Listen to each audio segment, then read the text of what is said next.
helped you with that transition from college to the NFL? Well, I think it was a number of people. Obviously, guys like Patrick and, Coach Bruce and, my position coach and, Steve Kyman.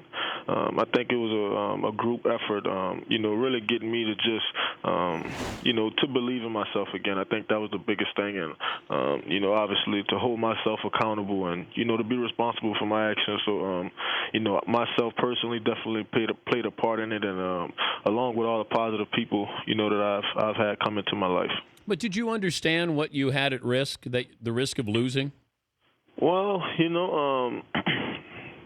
I kind of understood, and but like I said, going back to LSU days, man, I really just wasn't mature enough. I really couldn't grasp the concept that that I'm interviewing for a job, that I am interviewing to be a professional, and you get distracted, especially at a young age, man. You get distracted easily, and that was something I struggled with.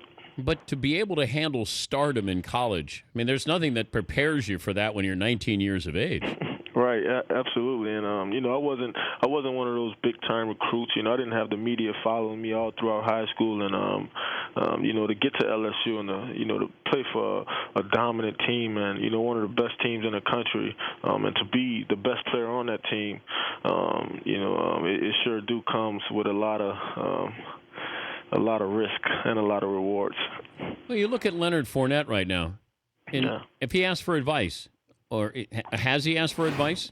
Oh, absolutely, man. And but he's so much better than me, man. He's so much mature than me, and just his way of thinking. He's so humble, man. And he's been a superstar since he was a freshman in high school, and so he really understands how this thing works out and how this thing goes.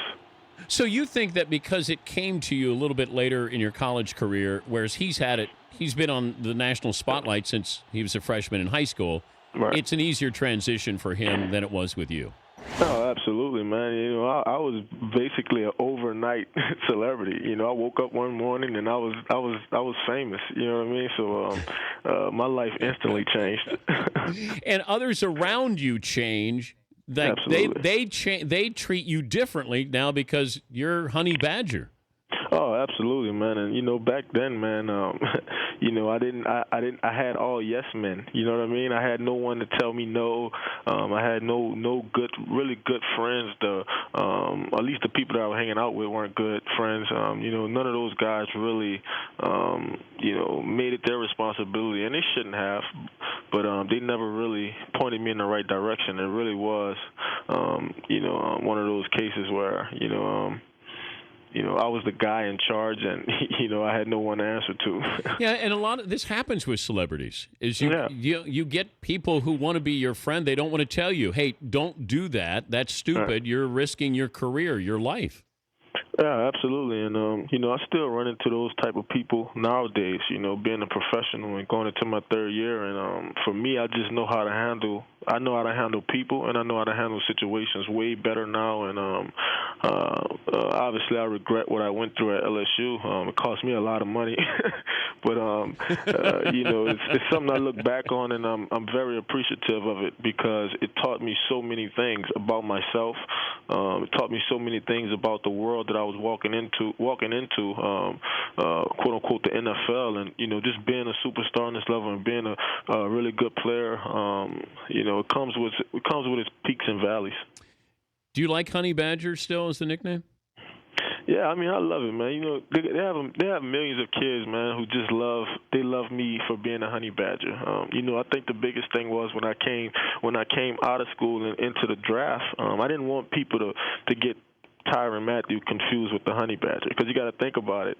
When I was at LSU, that was my identity, the Honey Badger, and I didn't leave a good taste in everyone's mouth. I got kicked out of school. I struggled with issues, and I didn't want people to remember Tyrann as the Honey Badger at LSU. You know what I mean? So I really try to define those two, and obviously I'm human as well, man, and I think most of the time people look at the Honey Badger and they just think he's just some superhero.